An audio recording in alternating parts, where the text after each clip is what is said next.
Lucius here with tonight's final thought. So what would you do if you found out that civilization only had 24 hours left? That in 24 hours time, that life on Earth would be done?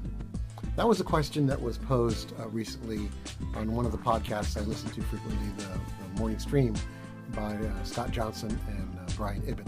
And it was an interesting. I think it was a listener question that was posed to them. And one of the interesting things was not only was that question asked, but Scott Johnson immediately kind of attached to answering the question the idea of, well, not only is there only 24 hours left, and it's not just 24 hours left in your life, but in everything, the Earth, but also that, and you knew that there were no repercussions for your actions. What would you do? The sad thing to me it was that in this podcast, Johnson's off-the-cuff thought process kind of went immediately to, would you go out and rape and pillage? Would you go out and, just shoot things up? Because, of course, in 24 hours, who's going to care? And then, obviously, there's no repercussions for your actions. So I was distressed that his thought first went in that direction instead of what I would have. I mean, it was like almost a video game scenario coming to life. No consequences for your behavior. What would you do? And so yeah, it distressed me just a little bit that he went in that direction first. Because for me, it is one of those sorts of things. When you're young and you have no experience of life, then the fear of getting caught or the fear of getting in trouble, is a pretty good motivator. But one hopes as you get older and mature and grow up that you develop an idea of yourself and about what life is. That it isn't about that you do it. You're motivated to move in the direction of things that you love and things that are important to you, and not in terms of my motivation is not getting caught. I guess there's varying levels of that mindset, or the lack of those ethics, and it is one of those. And I guess this kind of also approaches the idea that for the most part, we humans, especially those of us in the West, don't think about the end of our existence that much. We push it out of our minds, and those who overly dwell on it are usually considered to be, not normal. Something's wrong with them, that they're fixated on their death, that sort of thing. But it is, it is one of those sorts of realities. I know in Steve Jobs' Stanford speech, he talks about death as being the greatest creation of life because it really sets things, straight. It's a very black and white kind of a thing, and how you approach it, how you deal with it, speaks to one's values. And so that's why I thought the question was an interesting question. The funny response, of course, was by Brian Ibbott when he thought about it for a second. He goes, well, 24 hours, huh?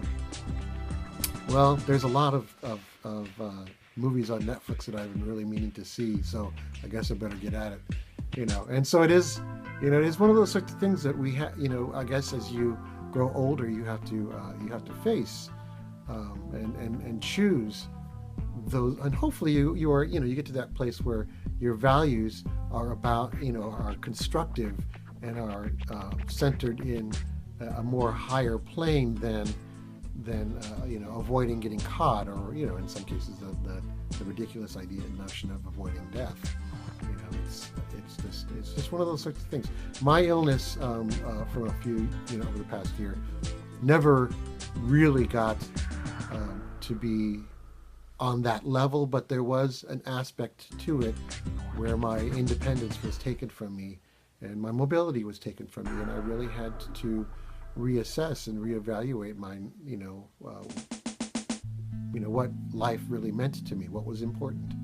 And as I've gotten returned to some normalcy, I want to retain that clarity that comes to one when faced with great loss, or the potential for great loss. And so that question, what would you do if there were only 24 hours left, should be something you don't want to, you don't want to morbidly dwell on, but you want to have that clarity when it comes to considering the nature of our lives. What is it that, what is our legacy going to be? How do we want to be remembered? What do we want to leave behind? What is meaningful to us?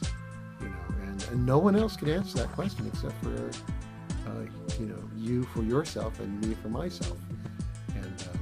And whether you believe in an afterlife or you don't believe in an afterlife, you still have to contend with what is the meaning, and hopefully not let the day-to-day, the fear is that you let the day-to-day just dictate how you live your life to the point where, should you grow old and that sort of thing, then it's all unmet potential, or it's all this regret or all these sorts of things because you never considered what you were about because you were just so busy doing. So a very interesting question, and that's my thought for tonight. Is what would you do if there were only 24 hours left? How would that change your what you do? You go on the violent side that Scott Johnson jokingly, kind of entertained. There's no repercussions, or would you go in the kind of funny side of Brian Ibbott's? Well, there's a lot of videos I've been meaning to catch up on. We need to do what's important, whether someone else believes it is valuable or not. So that's my thought for tonight. Catch you next time.